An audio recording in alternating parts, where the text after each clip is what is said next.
to the lighter side of the dark side. It's your weekly freak show here on Renegade Radio and all podcast catchers.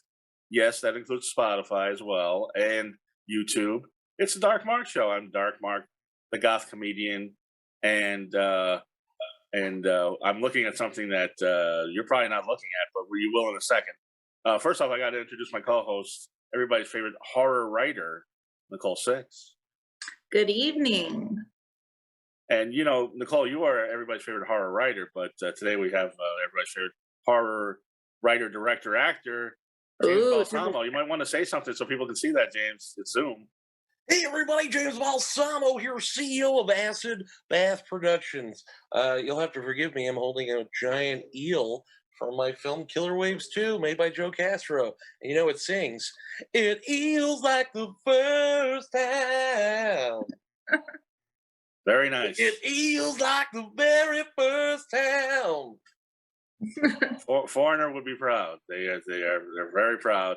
You know, last week we talked Shakespeare. Now we're going to talk about as far away from Shakespeare as you can get, and still be kind of in the same art form, which is James Balsamo's movies, which are predominantly bloody, full of breasts and all sorts of bad taste, except for his latest series, Alien Danger with Raven Van Slender, which I saw Alien Danger 1 and Alien Danger 2 at the Chinese Theater. We're going to talk about all that. Those movies are kid-friendly if you have psychotic kids. So before we get started, I did want to get my sponsor in here real quick. I finally did it. I finally used my coupon code, which you can use if you check out our description on any podcast catcher or on YouTube, and got a case of Ray's energy drinks. These are the best. I've tried every energy drink known to man. I tried the Steven Seagal energy drink. I tried the energy drink with horny goat weed. I tried the energy drink shaped like a bomb. I've tried all the stuff. This is the best. Ray's energy drinks. And it's the best tasting. It has the best effects. It wakes you right up. And the best part, 0 calories, 0 carbs, 0 crash. Now they've added something else to the can, 0 dyes. So you can't get this in the stores at like 7-Eleven. You can get this at gyms. You can get this at GNCs. But do what I do. Get 15% off. Use our coupon code. If you're listening to us on Spotify or another podcast catcher or YouTube, there's a code in there. Just click it. Get 15% off. I got the voodoo flavor, which I don't think Nicole has tried yet. No, I haven't. This is like a fruit punch. I like fruit punch. It'll raise your spirits. It's delicious. And next time we're in studio, I will bring you a Ray's energy drink voodoo can, and maybe you'll mix it with Fireball. I think that would be. That sounds terrible. You'd be some. I don't maybe know. We'll bring some vodka. Fruit punch and Fireball. I think that could work. No fucking way. What makes it for Fireball? Well, Fireball's cinnamon, and cinnamon and fruit punch is going to taste terrible. Okay. I would mix James, it with. Do you know anything that mixes good with Fireball whiskey? Tito's. Flash Fireball. Eggnog. Yeah. Yeah, that makes. I don't think that James is. I'm not. He's his dog has got his attention, but I'm not sure. Are you a big Fireball fan? No, I'm not. Actually, I don't enjoy cinnamon. Okay. You know, I prefer Glenmorange. I've got a little bit more of a sophisticated palate than Fireball. Than us. Yeah, Nicole and I have no sophisticated. Know who drinks Fireball. I just like it. It's fun, and it also gets you drunk pretty quickly. And it does. You can't beat that. So if somebody gave you like a nice snifter of $100 cognac and a shot of Fireball, Nicole, which would you take? I don't like cognac. You'd have to say tequila. If it was a fine tequila, like we got some 1942 there, I'll take the tequila. Okay. Well, I mean, what if it was a twisted snifter, though? What's a twisted snifter? I think it's like take off a twisted sister. I think is what's going on. Oh, okay. You'll have to understand. By the way, I have to warn you and the audience. We're going to be talking a lot of metal. We're going to be talking a lot of horror. We're going to be talking a lot of wrestling tonight. So a lot of stuff going on. So over your head. It's all right. James actually had one of the members of Guar in his first movie, if I recall correctly. Yeah, Dave. How did you hook up with those guys? I sent Dave Brockie an email, and his manager, Jack Flanagan at the time, both came down from Virginia, and they spent like 24 hours with me. I was 25 years old, and I was a Guar fan since I was 13, so it was incredible, and that helped complete my first feature hack job, which just hit its 10-year anniversary, available now, Walmart, Best Buy, everywhere DVDs are sold, and also on Blu-ray. And don't forget to go to jamesbalsamo.com and pick up your copy there. I mean, is that where you get them? Because I was looking for acidbathproductions.com, and apparently that's no longer. It's gone. Tragic story. Carmen Capobianco, who was like family to me, unfortunately passed away, and he was running my website through his umbrella. And so unfortunately, when he passed away, he couldn't get me the codes or whatever in time. So that acid bath, the website, sadly dissolved.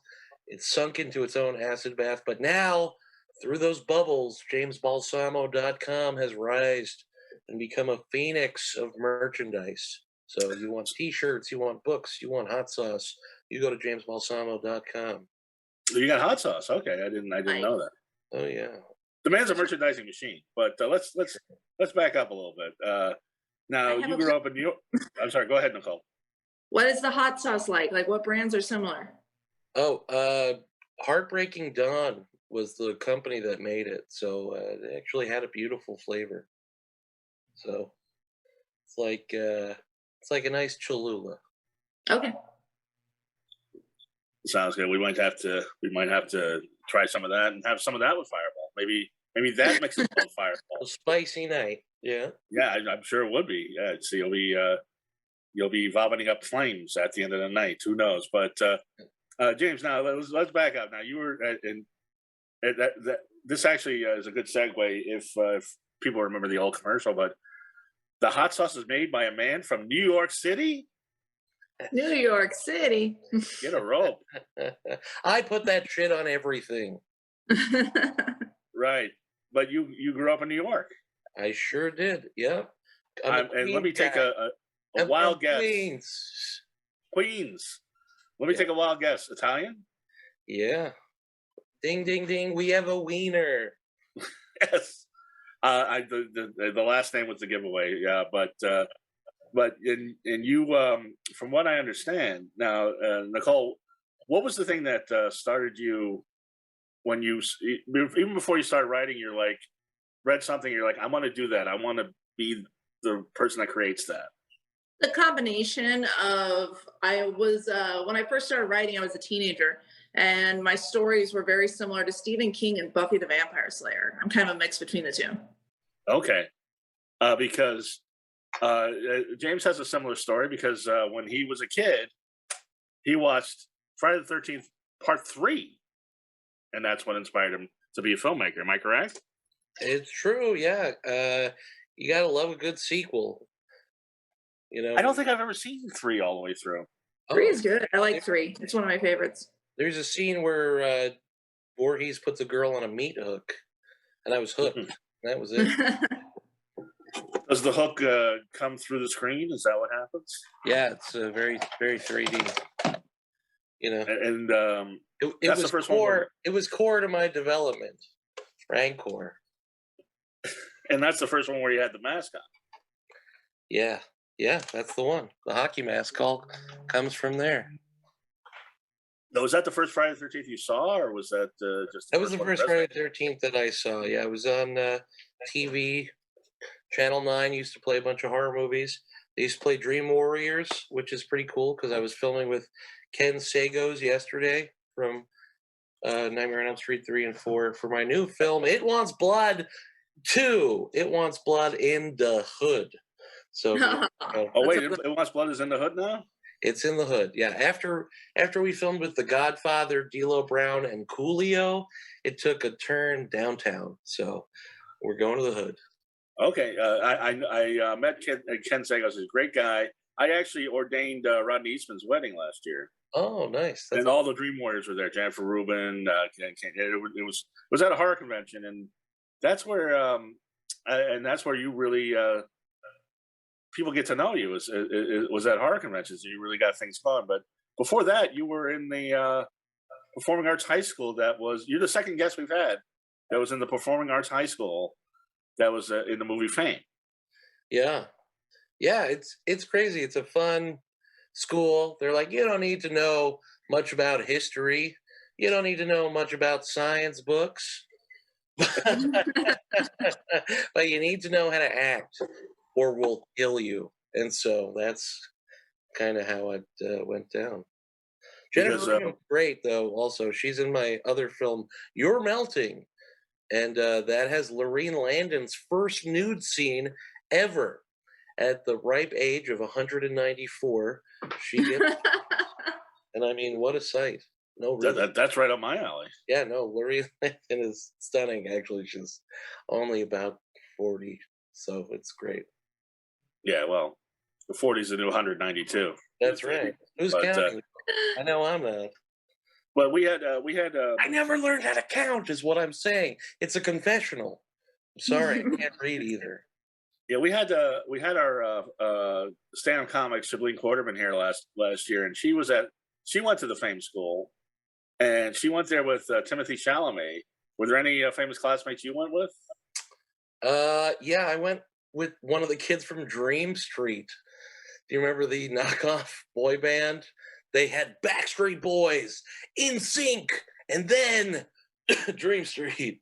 So after 98 Degrees, I stopped masturbating. That's right, yeah. So Which was I can't really really funny do that. because he was a gothic kid, and he used to walk around high school with these vampire fangs. And then it was like, wait, Chris with the fangs is in Dream Street now? Oh, okay. Well, he did learn how to sing and dance there. I mean, I'm sure you learned how to sing and dance too, right? I did. I learned how to box step there, and now I'm a boxer. Well, you're definitely a performer, that's for sure, and that's evident in everything that I've seen you. And you're a big ham, but you know what you're doing. That's right. I'm a cut above the rest. The bad puns, everything's hitting and clicking. But from the sublime to the ridiculous, you went from Fame. From the Fame High School and learning all these classical training. You also studied at the Lee Strasburg Institute as well. I did. That was amazing. You know, I had some really good professors there, and I really learned improv from that school. So that's one of the things that I believe I excel in, is being quick on your toes. You know what I mean? You don't take time to think about it; just let it fly out of your brain, and that's how I make all my films. Who needs a script? Get out there and make a movie, damn it! So these are all just things right off the top of your head, no rewrites. Oh yeah, the best magic comes from there. You know, I like to write a treatment, and then I just like to shoot it. That's how I do it. Now, are you method coming from the Strasburg Institute? Are you really like I am actually. Pacino? It's true. That is how I prefer to do it. You know, methadone. I'm getting clean. Because your character in Alien Danger with Raven Van Slender is a very hungry guy. So, and I know you're directing, so you're doing everything else, but you're like, everybody, can you wait a moment? I really have to get in my hungry state. And really Daniel Day-Lewis sort of thing. I probably packed on 30 pounds eating all those slug sandwiches. Yeah. But from the sublime to the ridiculous, as I said, you had all this proper acting training, really top of the line, just amazing training, and then you went to work for Troma. I know, right? Threw it all away, right in the trash. Well, I'm not saying that, but yeah, you know what? It's interesting because as an actor, nothing is promised to you. So, it's like a chef. No matter how well you train to cook, you still have to buy ingredients, which they don't tell you as an actor. They think if you audition, you'll just be cooking great culinary meals. But I got tired of auditioning, and so I went to Troma, learned how to make a movie, and then I spread my wings after taking Lloyd Kaufman's trash out for a year and started making my own damn movie. Now you did take out Lloyd Kaufman's trash. Was there anything unusual in that trash from time to time? I signed an NDA. You don't want to know about it. All those Slickers shoes I can't mention. Oh no! Well, I would imagine just some of the stuff on the sets and the blood and all the gore and vomit in the movies. There's probably some weird things that you took out. Oh yeah, Lloyd was great, and Michael Hurst was a sweetheart, and so was his wife Maris. So, it was great learning experience, and I do it all over again. Now, as I said, you were properly trained. At the Fame School, and what is the name of the Fame School? I keep saying the Fame School. Is Oh, it's oh boy, what is it? the New York Center for Professional Performing, Performing Arts High School. That's what it was. right? And the Lee Strasburg Institute. Were there times where you're like assisting on Troma films, and you're like, and you knew a better way to do it, and you know, You know what's funny? It was the least of my concern. Um, but when I'm on somebody else's project, I really try not to step in. I mean, if I see somebody on fire and they're not rolling, I I might, you know what I mean, say something quietly to the director. You know what I mean? But if I'm a hired gun, it's not my, it's not my bag. A lot of times there's too many chefs in the kitchen making indie film, and everybody thinks they know how to do everything better. Personally, when I have somebody on set that's a director, I go up to them, and if they're trying to help, I say, "Do I knock the dick out of your mouth when you're working? Kindly shut the fuck up, okay?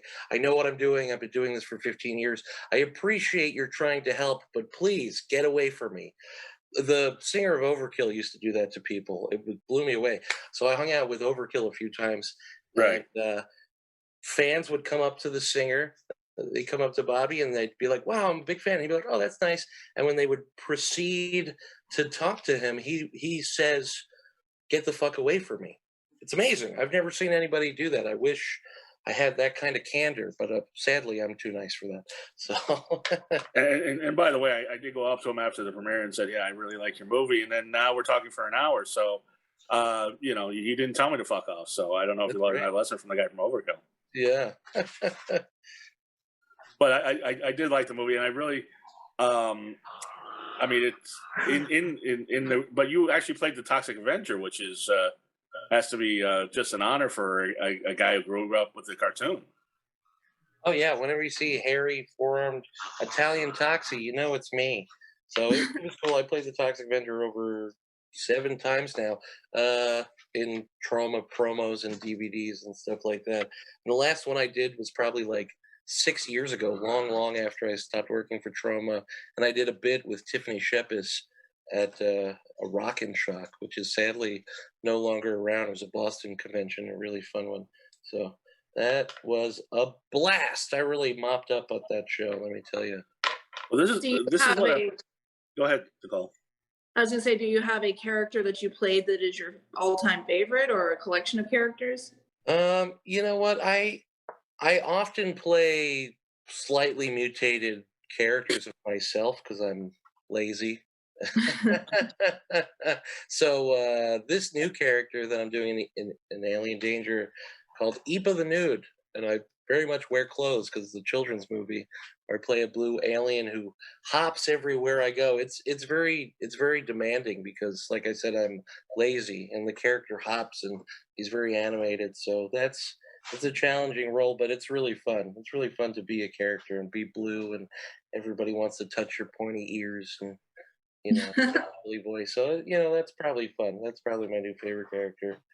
And then I like playing Tony Canoni, who is a Playboy millionaire from Bite School. Herschel Gordon Lewis played my father, and we started shooting a sequel, and then it mutated into a spin-off. So now there's a film called From Dusk Till Dawn, which will premiere next month. I hope you guys come. And that's got the Godfather in it, and Spat, the talking bat puppet, is back from Bite School, and that's a really fun one. So. And less people think you dug up Marlon Brando from the dead. You're talking about the Godfather of the wrestler. I am.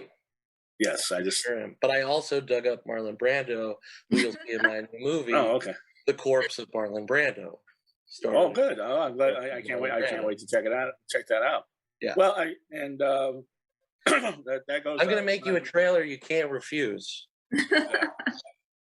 But I mean, you actually, I mean, you sell your trailers. Your trailers on Vimeo for sale. Oh yeah, there's a whole movie. I made so many movies. I made a whole movie out of trailers.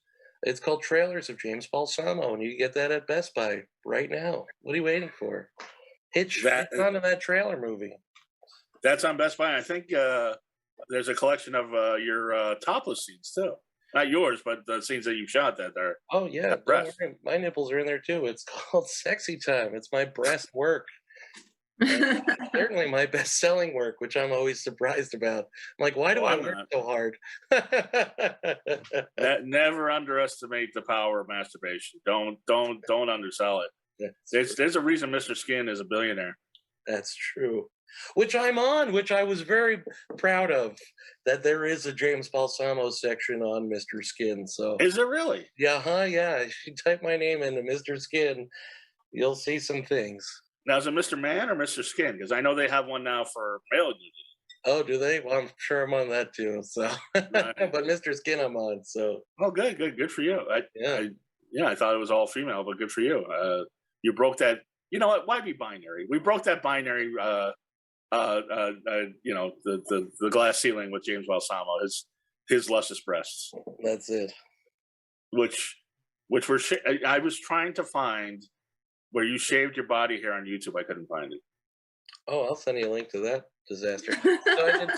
Tell Nicole about that. I did a video for BuzzFeed, and of course, it's got millions of views, and it's a video on what it would be like if guys had to shave like women, and so they shaved me for BuzzFeed, and so it's like a crazy watched, multi-million video for BuzzFeed where they shave me. So if that's your thing, go to the internet.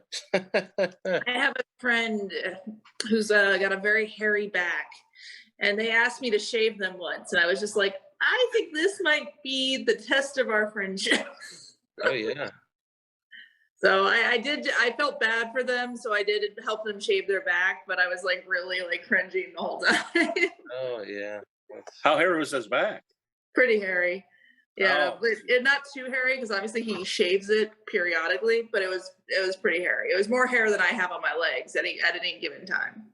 There you go. Like Ron Jeremy hairy, or a little bit less. Close, but a little bit less. If Ron Jeremy had shaved 3 months ago and grown back hair in the process. Oh, okay. I'm trying to figure it out. Yeah. It was about that long. Ooh, James, come on. We're both Italian, and that's too much. You gotta this I can see. That's way too much. But man, yeah, don't underestimate the appeal of breasts or body hair. That this probably came out like right around the 40-year-old virgin, right? Yeah, no, this one's not so old. It's about 4 years old. I did this video. Oh, okay. Yeah. Well, good for you. I'm glad. Good for somebody. I don't know if it was good for me, but well, I mean, your name's out there, so millions of people know that you're a hairy guy. Well, I mean, that's why I said the whole thing about shaving my legs. I'm Italian, so like my hair is already growing in on the roots, and I only dyed my hair like 4 months ago. Like my hair grows at an alarming rate if I don't groom. Like being Italian is to be hairy. Yeah. By the way, just I'm being very cautious with the language, but the guy who dyed your hair, was that the same guy with the back hair? No. Okay. Just curious. Yeah, no, you don't have to say. I'm just curious. No. I want to give a shout out to Michael for dyeing my hair, Michael the magician. But he dyes his own hair, and he's very well maintained. He grooms himself. Yes, that's Michael Vile, the magician that we've had on the show many a time. His legs are nicer than my legs. I love magic. I could have told you that. Castle. What's that? I said I love magic. I was just at the Magic Castle. Oh, cool. I saw him there. He's actually in the process of trying to get his membership right now, but he's a very talented magician.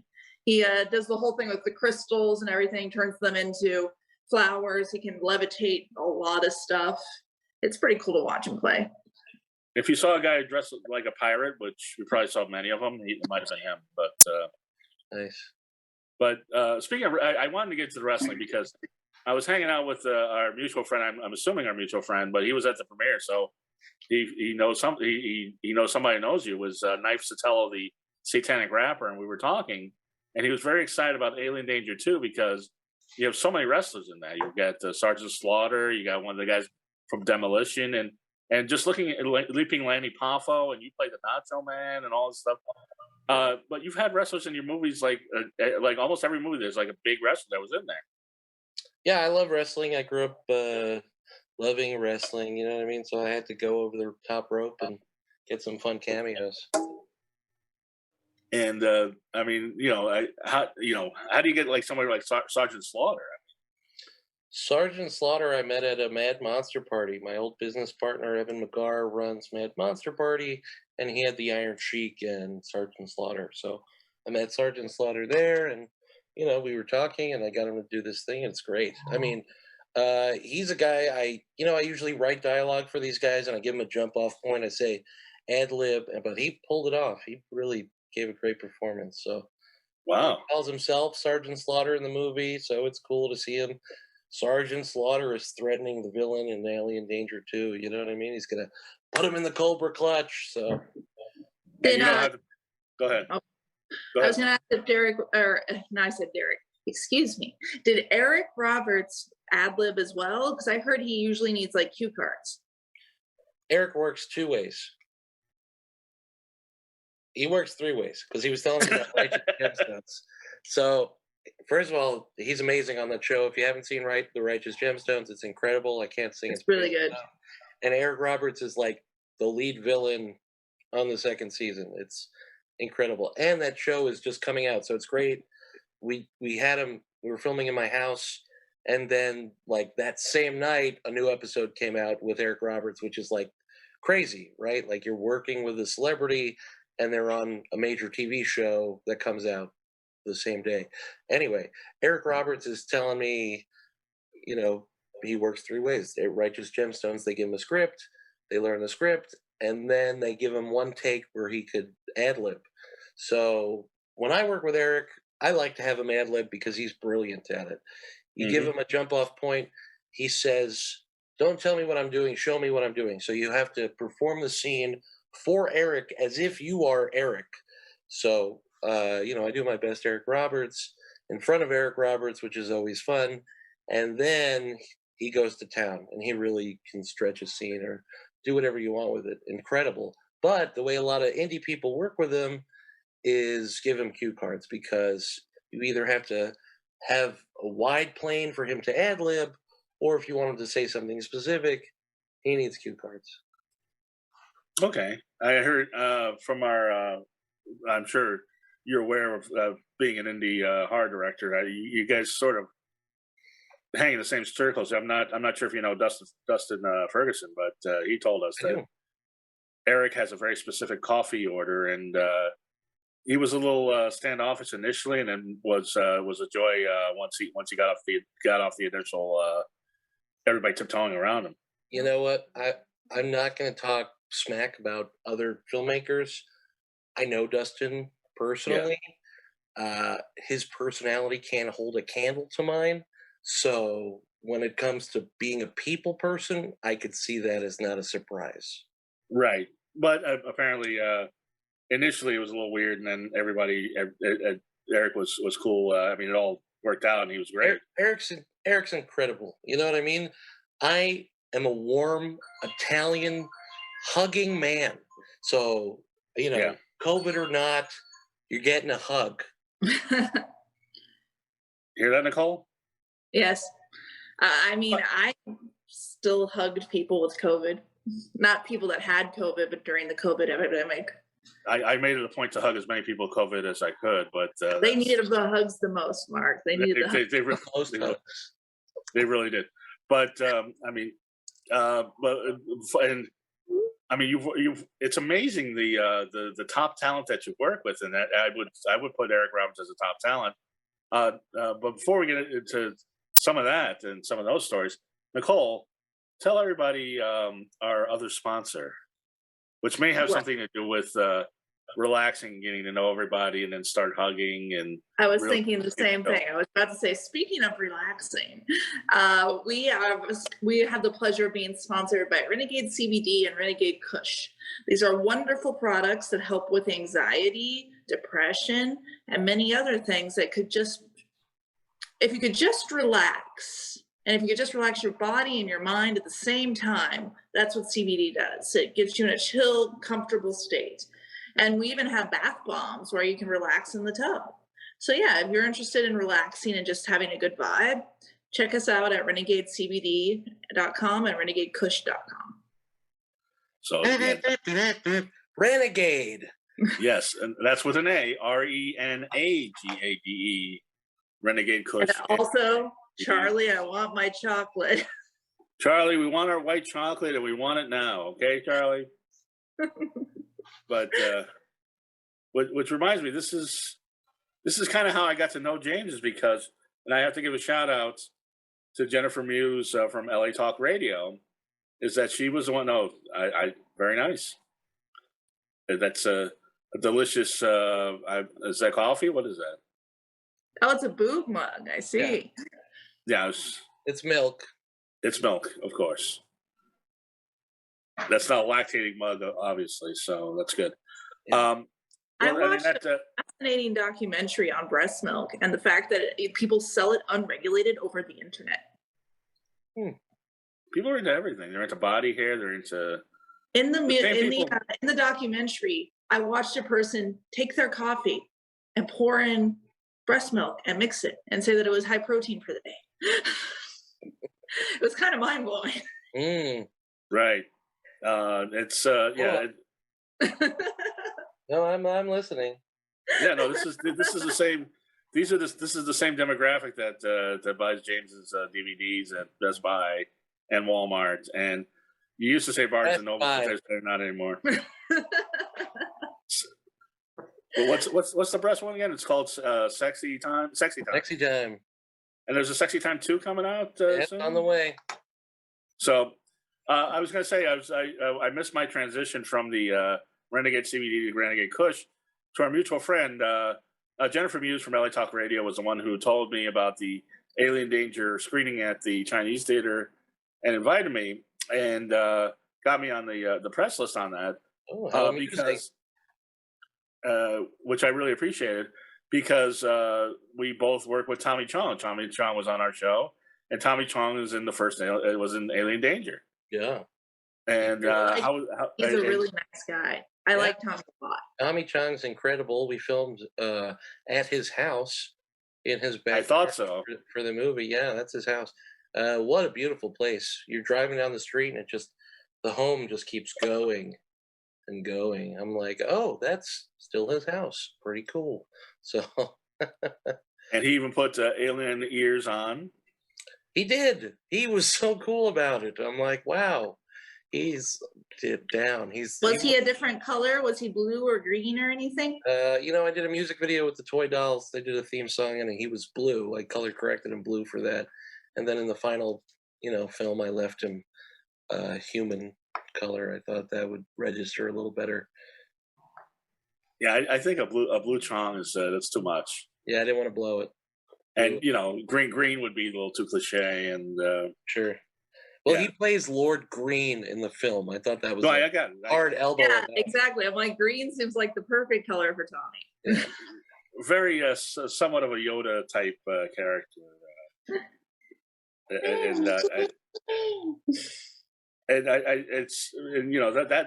These are A-listers. I mean, Rob Halford also.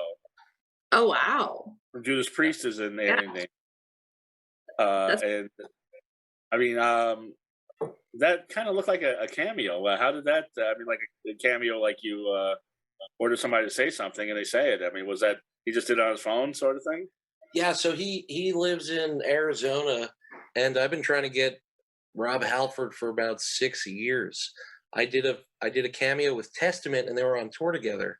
And while I was filming with Chuck Billy from Testament, who hits me in the face with a pie in Bite School, I had asked Rob's manager if we could get him to do something, and she was like, "Oh, it's not going to work out tonight, but here, take my email and let's stay in contact, and maybe we'll do something down the line." And we did. So don't ever think that's a blow off, people. Just be persistent. If somebody says, "Hey, it's not going to work out this time, but it could," be hell bent for leather. That is, Yes, so to speak. yeah. I was going Work to say, out leather, you like it or not. Rob Halford. I was gonna go really lowbrow and ask if you had to blow him to get to the movie, but I didn't really. He didn't say no, but Didn't say no. but I mean, and you've had Randy Blythe from Lamb of God in your movies. Yeah, I mean, you just go to metal shows and just. No, actually, I met Randy Blythe through Dave Brocky at an art show in Brooklyn called the Crackathon, and the Crackathon. The Crackathon. So there's an interview with me, Dave Brocky dressed as Odorous, Randy Blythe in this talk show kind of fashion at an art show, and then also Alex Skolnick was on the show, the guitar player from Testament, and so that's how I got in with Testament, and that's how I got in with Randy from Lamb of God. And from working with all these metal guys, I send a lot of emails out. I say, "Hey, I'm a big fan. I make these fun independent horror films, horror comedies. I worked with Rob Halford. Do you want to do a cameo?" And you know what I mean? Once you work with Guar and Rob Halford, these other metal bands, they're just like, "Oh, you're clearly not just some random stranger approaching me to be in some slasher snuff film." So yeah, of course I will. I'll do this thing. So I mean, as a guy who grew up with metal and wrestling, I mean, you're just living your dream, hanging out with your heroes. Oh yeah, and you know what? I'm lucky because everybody's been so friendly. And like I said, I'm a hugger, and a lot of these metal guys are horror fans. So you tell them you got somebody from Nightmare on Elm Street or a Friday the 13th film, and they're like, "Oh, I love those movies." You know what I mean? Like the Misfits, they sing about horror movies, and these other metal band, like it's very incestual. Everybody's like, "Oh, you're working with this, and I like that, and so you like this, and let's come together and united, united, united, we stand." You know what I mean? So that's how it works. But also, you made a lot of. I mean, you clearly are a much better. You're much better at networking than I am. You and trust me, that's not saying much, but you are a really good networker because you really started just going to horror conventions and just networking with the people around there. How did you get into horror conventions? That's a whole circuit. It's a whole thing. I made my first film, Hack Job, in 2011, and I bought a table in New Jersey at Chiller Theater, and I started selling my movies basically out of my car, and I had distribution. My film was on cable TV all over the U.S. and Canada, so I had a little bit of clout, brush my shoulder off there. And, being a new guy in that genre, it's very welcoming. Horror fans are amazing. They're like the best genre of fans because they're like, "What is that? I like it. You've got blood and boobs and some horror celebrity or metal band I've heard of. This is great." You know what I mean? So instantly, people were very receptive to Hack Job. And then, the checks started rolling in, and I made my second film, I Spill Your Guts. And Andrew WK gets his head cut in half in that. And then Dave Rocky from Guar came back. And then I had united Guar and Ghoul together through Hack Job. And then Guar and Ghoul started touring. So then I went to see Guar and Ghoul, and then I picked up Municipal Waste through that way, and Skeleton Witch, and then I just started like gathering all these cool bands and stuff like that. So like everybody kind of helps each other, and that's how networking works, right? There's that story of the red paperclip. I love that story. That's kind of the same thing with these cameos. You get Guar, and then you trade Guar for Judas Priest, and that's how it all kind of works out. Red paperclip. I don't know that one. You don't know that story? It's a great story. So this guy traded a red paper clip. So he like found a guy. He's like, I'll trade you this red paper clip for a hat. And it was like a rare hat. So then he takes that hat and he gives it to somebody else that's got a motorcycle that really wanted that hat. And he doesn't sell it, he just trades it. And he trades this red paper clip all the way up to a house. Oh wow, okay. So I need to go back to school and go to the internet. No, it's not a fairy tale. It's a real story. No, I'm sure it is. No, that happened. I'm sure this it is. guy, I've heard of it. And so, it's become like a common practice thing for people to talk about like this red paperclip thing. And that's kind of what it's like with the cameos. I got Guar, and then I called Skeleton Witch. I said, hey, I just did this movie with Guar. I know you guys are going on tour. Do you guys want to do a cameo? I'm going to be at that show. And Unearth was there, and that's how I got Ken Susi, who's the guitar player from Unearth. He's in a new movie From Dust Till Bong with Randy Blythe. So it just From Dusk Till Bong, From Dusk Till Bong. Yeah. So that's the title's very green, so forgive me. What's that? It's very green. I would imagine it would be. I'm going green. You're going green, yes. You're very quite the environmentalist and going green. That's me, Captain Planet. Exactly. I can see Captain the Captain Planet. Yeah, go ahead, Nicole. I was curious. You had a dog. What's your dog's name? Tell us about your dog. I have 3 dogs. 3 dogs. I have Alf, who is a Shorkie. He's a Shih Tzu and a Yorkie. I've had Alf for about 4 years now. He's in my movie The Litch, which has Tom Sizemore in it, and that's also available Walmart, Best Buy, Barnes & Noble. And then I got 2 puppies at the same time, and now my life at home is more chaos. So I've got a girlfriend, a stepdaughter, and 3 dogs. I live in a madhouse, and then celebrities come through my home every other day. So I live in a war zone. It's yes, you're living the American dream. Yes, The Litch came out about the same time as the Vivitch, but the Litch. Now, Tom Sizemore, how was he to work with? I've heard that amazing. I mean, what you hear in the news is one thing, but I've heard people that have actually worked with him say he's great. He is great, and Tom taught me some really fun in front of the camera steps, which is very similar to a box step. I've never seen that movement before, and he kind of did like a box step, and he was like, this way I never have my back to camera. It was really cool. So I thank Tom Sizemore for that. So you will never have your back to the camera again? Never. I mean, he really sized up. Yeah, you're going to do that Sizemore box step in every movie that you're in now. That's it. That's, I mean, well, that goes to show he's always been a terrific actor, and I mean, just more than I could ask for. I can imagine. That's what I understand. And did he do any crazy ad-libbing? Because I know he's ad-libbed on other movies and just really made him so much better. He did do some ad-libbing. Like I said, that's kind of the way I like to roll. I give him a jump-off point, and I go, okay, play with it. Let's take one. But I hear the little furry guys running around. Now let me ask you, I haven't seen. Actually, I haven't. You haven't seen what? It's okay. No. I've only seen your quote unquote friendly movie. Look at that! Wait a second. Look at that dog. Friendly. I've only seen your quote unquote friendly movies, the Alien Danger series. I'm sorry. What? You've only seen what?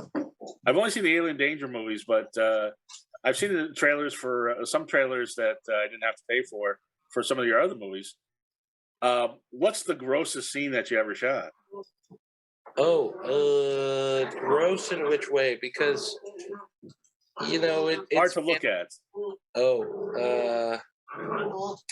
In The Litch, there's a demon that shoots boogers out of his nose at me, and we had like a whole tube rig. We had like That's pretty gross. Yeah, I know. It's not what you wanted to hear. Well, I was curious because I saw a little bit of that in the trailer. What did you use for the stunt? We use something called methicluse. It's what they use for McDonald's milkshakes. It's like a agent. That's gross. That's gross. It's also used for horse lubricant. Horse Horse lubricant? lubricant. Yeah. I was the Astroglide's not good enough. They got to have something like a special lubricant for the horses. Yeah. I mean, horses they're well hung, man. Like they're big. Well, but their asses are big too. I guess their assholes aren't as big as their yeah, okay. But hopefully no one's lubing up the horse's assholes. I mean, somebody would have to if they have horse lubricant. Somebody has to lubricate them. I don't think The horse can't lubricate itself. Well, I was talking about studying, which doesn't involve the asshole at all. That's just for funsies. You think a horse is with their hind leg, like Good applying the Catholic lubricant to itself? This doesn't count. No, I think that you apply the lubricant to the horse member, not the asshole.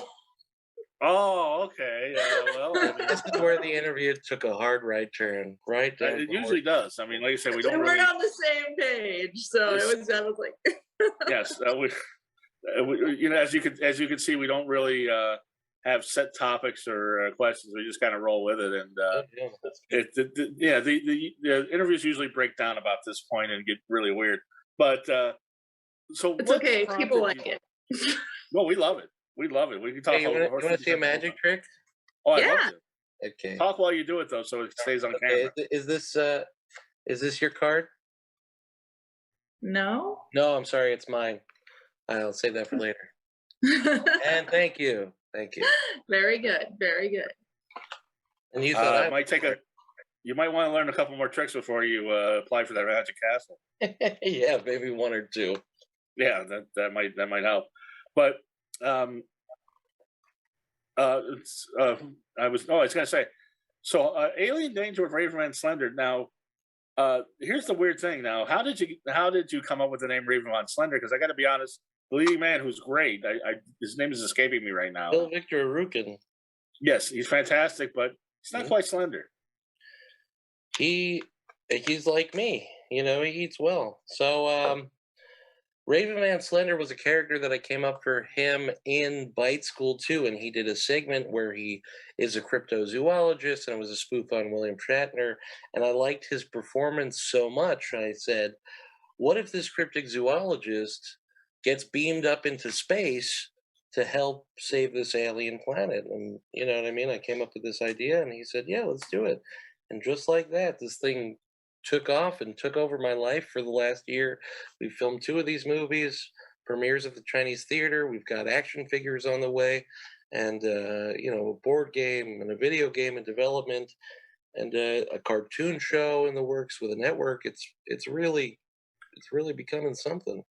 I was going to say, this is Nicole. This is like Sid and Marty Krofft doing different drugs. Mm-hmm. It's very much it's kind of an Adult Swimmy sort of thing. Okay. If I could describe the both of those describe it, I mean, it's pretty indescribable. Yeah, it's like a good acid trip on a kids show. It's got the stop motion animation was most impressive. Now, who did that?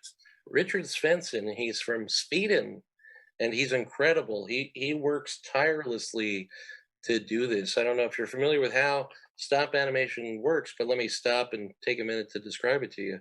Deo. You have a puppet with a wire frame, and the body's usually made out of foam or latex, and then you move it because it's a camera. So you take a picture, and then when you put those all together, you get like a nice kind of wave. But all that takes about 24 hours. So the more motion you have, the more time consuming, and your life seems to fade away. But Richard's life translates well on the screen, so it looks beautiful. It was, yeah. I mean, I was so impressed with that. And I know what it takes to do it, and you're not doing it with computers like the Tim Burton movies. No, it's all old-fashioned stop motion. So the Ray Harryhausen technique, shoot a frame, move it. Because it looks even though there's it's a little slightly more jagged than like the real slick Tim Burton sort of stuff. It actually looks a little more realistic that way. Oh yeah, yeah. The fluidity is beautiful, and I love fluidity. That's I'll take your word for it. that's why I'm drinking. Yeah, that's why you drink out of a titty cup. But I mean, this is a mixture of live action, animation, stop motion. It's just it's kind of like this interview. It goes all over the place. All over. You never know what's gonna happen next. First you got Rob Halford and Tommy Chong, and then you got the James is Hungry, and then you got some light kid friendly S&M. You got some it's That's true. That's in there. there's all sorts of stuff. You got psychedelic 60s dancing and a lot of stuff. And this is not the only film that you have. It's shot at our friend Carl Cruz California Institute of Abnormal Arts. Yeah, it's true. And Carl's in it too. Carl does a Yes, great he job. is. Yeah. He was the best dressed at the premiere, I got to say. Yeah. My memory's a little fuzzy about that coat. Yeah, he wore a fur coat to the premiere, Nicole. Our friend Carl Cruz from the CIA, but the CIA is just it's great production value in and of itself. So that's got to be great. So what prompted you? I mean, did you have like a hard R horror version of Raven Van Slender, or was it always let's try to make it a little more mainstream, a little more kid friendly? No, from the start it was a kids movie, which I was gung ho about because I have a stepdaughter and she can't watch anything that I make. So she's in the first It Wants Blood, but sadly she couldn't see it because of all the terrible things in there. So I wanted to make something that she could watch and her friends could watch. It was cool. All of her friends got to come to the premiere. So then I was the cool dad. Well, I mean, not only that, they got to go to the premiere at the Chinese theater. Oh yeah, they all rode in the limo. They felt cool. They're like, yeah, Hollywood kids. I mean, I know it's a tax write-off, but is it to rent the Chinese theater? It's got to be like a little bit of cash to throw out the red carpet and all that. I'm sure that's all tax deductible, though, right? No, it is. Everything is, right? Yeah. Gotta love the government. You have to. I mean, it just and to see it on that big a screen is fantastic. I mean, it's easy to say it's the most notable theater, not only in Hollywood, in the world. I mean, that's Indiana Jones, Star Wars. So for me, it still blows my mind to have had 4 films play at that theater. You know what I mean? I think people are still so shocked, like, who let you in there? Who let you in the Chinese? How did that happen? You know what I mean? Because it is a regal, pristine honor to be there. And, I'm honored. And it's cool. They have a secret balcony where Steven Spielberg and George Lucas watched their new film. So I was sitting up there with the producers watching the last film. And it's just, what a cool thing. Were Stephen and George up there with you, or? Oh yeah, they live up there. They have like a whole apartment. So I'm like, hey, Stevie, when are we gonna do that movie together? And apparently, from what I understand, Raven Van Slender is going to save Christmas pretty soon. He did. We filmed that. That's a fun one. Andy Dick smashes a gingerbread house. As only Andy Dick can. Yeah. Now, did you get sober, very talented, very cool Andy Dick, or did you get problematic Andy Dick? Oh no, Andy's great. I've done a few films with Andy. He plays the lead werewolf in my film Hollywood Werewolf. So where could you get that? We're still editing that one. That's not out. Oh, yet, okay, but that's gonna be a fun one. Andy Dick plays a werewolf. He plays a werewolf. Well, there's typecasting right there. I know, it's a real howl. I can. Haven't you played a werewolf? I play a werewolf every day of my life. No, but wasn't there a movie that you played a werewolf, or? I don't think I did. Not yet. Okay. Oh, I was gonna be the werewolf in Hollywood Werewolf, but now we've kind of changed it to like American movie meets American Werewolf in London, which is a great segue because John Landis is in Alien Danger 2. Yes, he is. I was going to get to that. But, as a director, you got to be a fan of John Landis, right? Oh my God, so many incredible movies. Animal House, and In my opinion, the greatest comedy director of all time. Animal House, Blues Brothers, Coming to America, Spies Like Us. I mean, Spies Like Us, thriller Kentucky music Fried video, Beverly Hills Cop 3. Well, everybody's got a dud here and there, but that's a fun film. Ray Harryhausen has a cameo in that. I gotta watch that again. I haven't seen it since the first time I saw it. But did you know George Lucas is also in that movie? George yes. Lucas and Ray Harryhausen have cameos. It's great for that. And John Singleton and I think Todd Solondz too. Oh yeah. But I mean, we're geeking out on John Landis, and Nicole's just about to probably pop in with a Max Landis story, but. No. But we're geeking out about John Landis, and have you seen Slasher's documentary? That's fantastic. Yeah, no, he's incredible, and I was blown away. I got him to say yes, and it was cool. When I met him, I was wearing a Nothing But Trouble T-shirt, and his wife did all the design for that film. She did all the costume design. Well, I didn't know that. And she did the costume design for Indiana Jones, and all of his stuff, and some other great movies. If you look up John Landis's wife, she's incredible. I scared John Landis's wife once. Oh. I was at Amoeba Records, and I went up to John Landis. I was very, I was like, just an honor to meet you. I think you're the greatest comedy director. And I was actually promoting a comedy show, so I was trying to give him a flyer, and she was literally dragging him away from me. This happened when I met Kevin Smith too. His wife literally dragged him away from me because we were just having a great chat. Same with me and John Landis.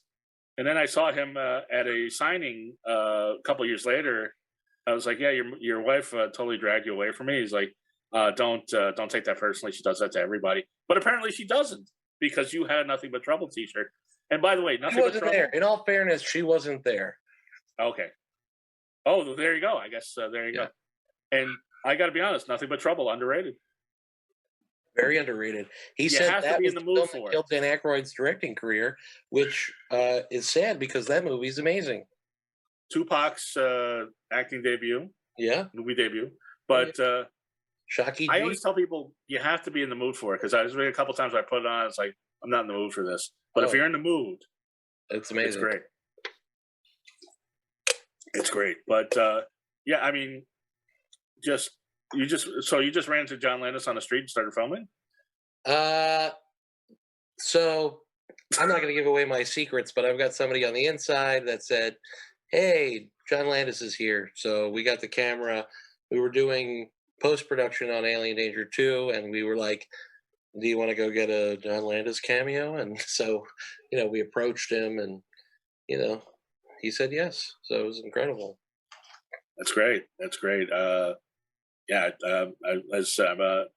a big fan of Landis. I think he's the best comedy director ever. But I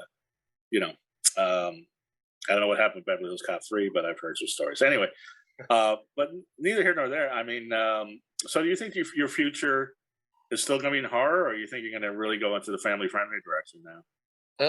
I think I'll probably jump the gamut. Catch of the Day, which I made in 2014 to 2015, was an action horror comedy, so I tried to go action, and so I'm in development with a new action movie now. So, oh wow, yeah, it's kind of you're kind of in that Sam Raimi sort of horror Spider-Man. You got to take a direction.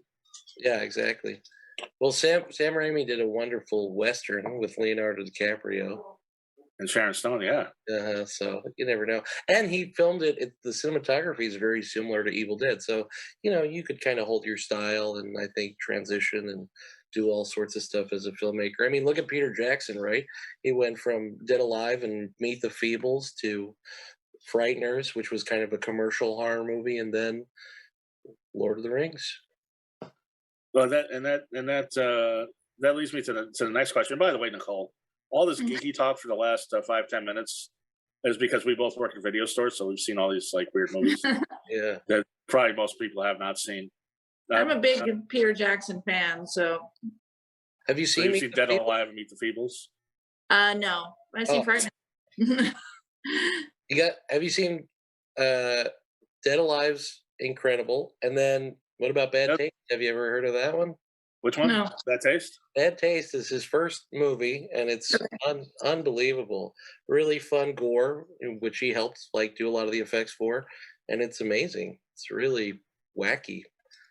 Dead Alive is probably the most disgusting movie I've ever seen in my life. That soup scene, huh? Although I haven't seen James Balsamo's all of his voix, but yes, there's literally intestines, bloody intestines on the ground moving. So it's pretty gross. It's the pudding scene. That's what gets me. The ear and the pudding. It's fantastic. Oh yeah, it's so good. But I was gonna say if Blumhouse or even Marvel offered you a big budget movie, would you be ready for it and would you jump on it? oh yeah. I love money. You know, I'm like David Shepard in Idiocracy. I like money, so you know what I mean. Right. Another obscure video fave. I'm not for sale. Let's just say that. Have you had any offers? No, nobody's knocking down my door, which is cool. I mean, people start to come out of the woodwork now. They're like, "Hey, let's talk about making a movie," which I have a whole consulting thing on my website because I started doing that for other people. You know what I mean? I produced Hanukkah, which was Sid Haig's last film, and Dick Miller's last film, and that's the first Jewish slasher film ever. And it was really great to help Evan McGar on that film. So, you know, I do it from time to time, other people's, you know, dreams and projects and stuff like that. So if you have a beloved money. Exactly. So if you have a beloved character actor that you want to die, make sure that James Balsamo is producing the movie. Yeah, exactly. I'm kidding, of course. Sid Haig and Dick Miller were great. And it's amazing that you got to work with them while you can. Yeah, you know, when I was producing Hanukkah, we were doing a wig fitting for Sid Haig, and nobody else. He was living. We had an office in Studio City, and he drove all the way out from far. I forget where he was living at the time. It was like Huntington Beach, or you know, it was like an hour and a half away. And he had just come for this wig fitting, and then everyone else had to run and do something. So I was left alone with Sid Haig, and I was like, "Hey, can I take you out to lunch?" And he wouldn't let me pay for it. And he told me all these great stories about his childhood, and it was amazing. You know what I mean? So I really got to spend some good quality time. And I'd known Sid from doing conventions with him over the years. You know what I mean? We've had a few meals together. But that was a really cool, intimate moment because he had really opened up. He unfortunately had cancer, and it was getting bad quickly. So he really, really told me some cool stuff. So that's my best Hanukkah story. Now, was Hanukkah shot before Three from Hell or after? It was shot before. It was shot like right at the same time.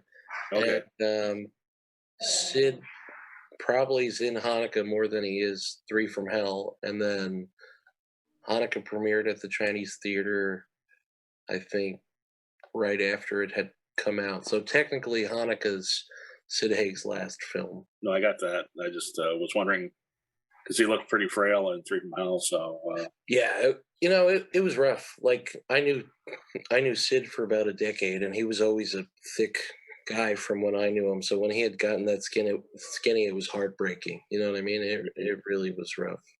Right. Well, I don't want to end the show on a bummer. And I appreciate. I mean, you got so many stories. And I hope you come back, and hopefully we can get you in studio with somebody with big breasts, and we can figure something out. But you know, and we'll get some Fireball and mix it up with your hot sauce. We'll see what happens. We'll bring some Tito's or something. I want him to be able to drink. All right. Yes, but I did want to ask your production company's Acid Bath Productions, and your logo, your animated logo, is so great. Who did that? Brittany Magone, and her logo changed my entire production company. So I was making movies under the company Tortured Soul Productions, and I had just changed it to Acid Bath Pictures. And a friend of mine said, "Hey, I know this woman. She just got into animation. She said she would love to draw your logo." So I said, "Okay." Her name was Brittany McGowan, and she draws the logo, and then it opens up, and then it says Acid Bath Productions, and I go, "Oh my God, she wrote the wrong title on there, but it's so amazing. I guess I'm now the CEO of Acid Bath Productions." And that's how that happened. So there's a few short films out on the internet that say Acid Bath Pictures, and then my first feature came out Acid Bath Productions, and the rest is a tortured history. Yes, it's I wish you continued success. I think the Alien Danger series already I'm very entertained, and I can't wait to see some of your really disgusting horror movies. I haven't said, and I appreciate you. Thank you for coming on. Just promote as I know only you can everything you got going on and how people get a hold of you. Thanks. Thanks for having me on the show. And then here, let me just flip the switch. Hey, everybody, James Balsamo here. Thank you so much for listening and having me on this wonderful show. You can follow me on Instagram at James Balsamo. Make that little birdie fly on Twitter at Acid Bath Product. And don't forget to find me on Facebook. I want to be your friend. And if you ever want to make a movie, go to jamesbalsamo.com. Send me an email, or you can pick up some hot sauce t-shirts or all my fun films on DVD, Blu-ray, and VHS. That's right. That's it. We're going to tape this one up right here. Thank you guys so much. Thank you, James. And Nicole, how do people get a hold of you? And you got to do it in that voice, by the way. Oh, I don't know. I know. I thought I pulled in a breath to try, and it's just not going to happen. I'm at Nicole6Books on Instagram, and I'm Nicole H6 on Facebook. And I'm still working on my book of poetry, I promise. I've just been distracted by many things at the same time. So it'll be out shortly. Yes, James was pointing at himself. He's directed 25 movies this year, and you can't get a book of poetry out. But when it does come out, I'm sure it will be fantastic. And I am Goth Comedian on all social media. Everybody have a wonderfully creepy week. Bye. Bye.